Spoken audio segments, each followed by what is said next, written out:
আসসালামু আলাইকুম দর্শক, আমি এখন আছি কামাজানের বাজারে। এটা হচ্ছে নতুন দোকান দেওয়া হয়েছে। এটা হচ্ছে আমিনুল ভাইয়ের দোকান।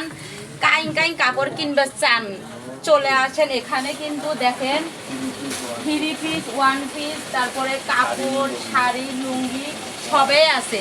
যার যেটা প্রয়োজন এখানে আসলে সুলভ মূল্যে পাইবেন, পাইকারি দরেও পাইবেন কাপড়। আর ভাই কি বলে শোনেন। আসসালামু আলাইকুম। এখানে ছাপা কাপড় এক কালার বিক্রি করা হয়। এখানে সুন্দর সুন্দর এক কালার কাপড়, ছাপা কাপড়, 3 পিস 1 পিস বিক্রি করা হয়। আসুন কামারজানির বাজার, ভাই ভাই ফ্যাশন প্রোভাইডার মোহাম্মদ আমিনুল ভাই। আসুন দেখুন, এখানে 1 পিস 3 পিস শাড়ি, লুঙ্গি, বিভিন্ন প্রকারের কাপড় খুচরা ও পাইকারি মূল্য বিক্রি করা হয়। আসসালামু আলাইকুম।